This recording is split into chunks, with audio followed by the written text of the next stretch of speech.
Assalamualaikum warahmatullahi wabarakatuh. Kami dari kelompok 10 akan mempresentasikan hasil kerja kelompok kami yang berjudul Sistem Biaya Standar. Sebelumnya kami akan memperkenalkan anggota kelompok kami terlebih dahulu.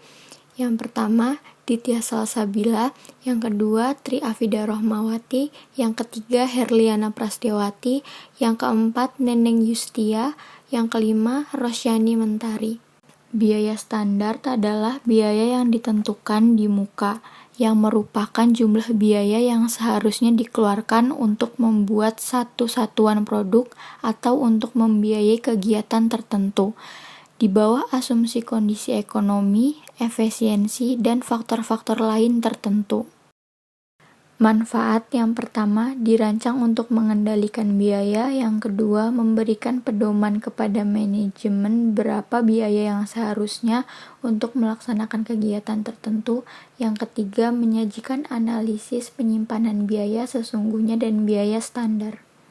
Prosedur penentuan biaya bahan baku standar. Yang pertama, biaya bahan baku standar terdiri dari kuantitas standar dan harga standar. Kedua, kuantitas ditentukan dengan menggunakan penyelidikan khusus dan analisis catatan masa lalu. Yang ketiga, harga yang dipakai berupa harga berlaku di masa yang akan datang dan harga normal dalam jangka panjang. Biaya tenaga kerja standar. Biaya tenaga kerja standar terdiri dari dua unsur. Yang pertama, jam tenaga kerja standar. Yang kedua, tarif upah standar. Jam tenaga kerja standar dapat ditentukan dengan cara: yang pertama, menghitung rata-rata jam kerja yang dikonsumsi dalam suatu pekerjaan masa lalu. Kedua, membuat tes run operasi produksi di bawah keadaan normal yang diharapkan. Yang ketiga, mengadakan penyelidikan gerak dan waktu dari berbagai kerja karyawan di bawah keadaan nyata yang diharapkan. Yang keempat, mengadakan taksiran yang wajar didasarkan pada pengalaman dan pengetahuan operasi produksi dan produk. Selanjutnya, tarif upah standar dapat ditentukan atas dasar: yang pertama, perhitungan tarif upah dalam keadaan normal operasi atau operasi normal, perjanjian dengan organisasi karyawan, data upah masa lalu. Biaya overhead pabrik standar atau standar overhead rate. Yang pertama, jam atau kuantitas standar. Yang kedua, harga atau tarif standar. Terlebih dahulu harus ditetapkan berapa besarnya biaya tetap dan biaya variabel sebagai standar. Standar untuk biaya overhead pabrik menggunakan flexible budget. Selanjutnya ada analisis penyimpangan biaya sesungguhnya dari biaya standar. Menurut Mulyadi, tahun 1991, 424 penyimpangan biaya sesungguhnya dari biaya standar disebut selisih variance. Selisih biaya sesungguhnya dengan biaya standar dianalisis, dan dari analisis ini diselidiki penyebab terjadinya untuk kemudian dicari jalan untuk mengatasi terjadinya selisih yang merugikan. Dilihat secara umum, maka penyebab-penyebab terjadinya selisih adalah sebagai berikut. 1. Adanya hari libur nasional yang menyebabkan penambahan waktu jam lembur. 2. Adanya kerusakan peralatan pada saat produksi sedang banyak. 3. Adanya kesalahan dalam pembuatan produk sehingga produk perlu diperbaiki dan membutuhkan biaya tambahan lagi.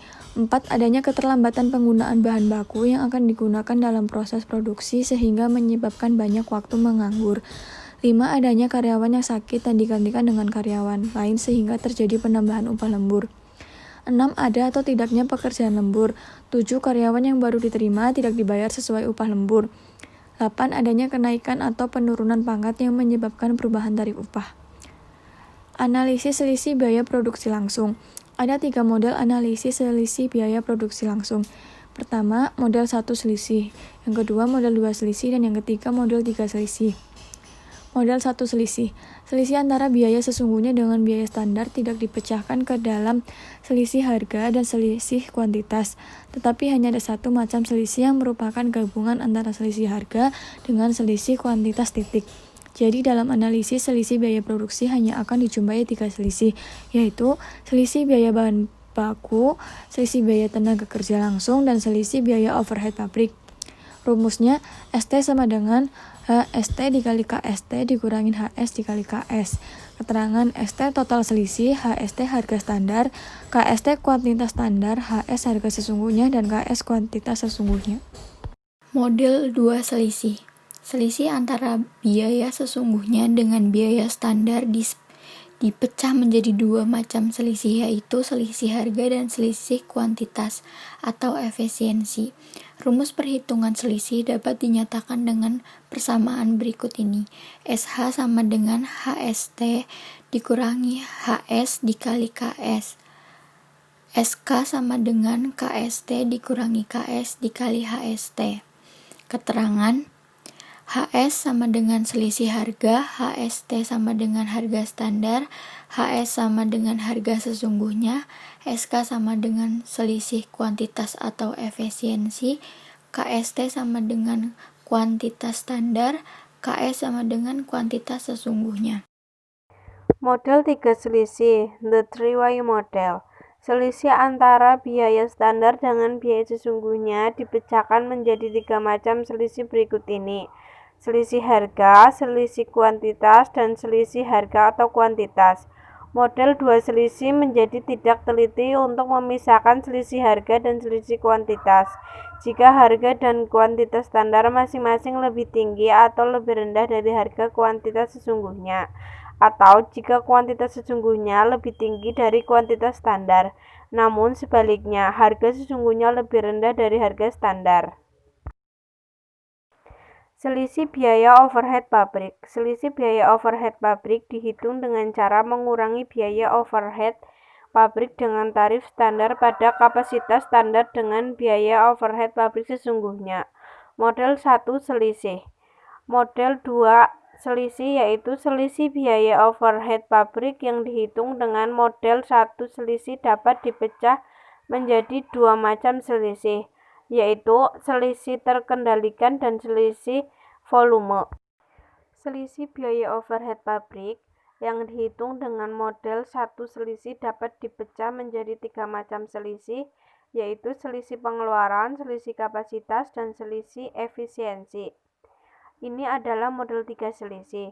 Sedangkan model 4 selisih, yaitu model 4 selisih ini merupakan perluasan model 3 selisih. Dalam model ini, selisih efisiensi dalam model 3 selisih dipecah lebih lanjut menjadi dua selisih berikut ini. Selisih efisiensi variabel dan selisih efisiensi tetap. Sekian dari kelompok kami. Apabila ada kesalahan, mohon maaf sebesar-besarnya. Wassalamualaikum warahmatullahi wabarakatuh.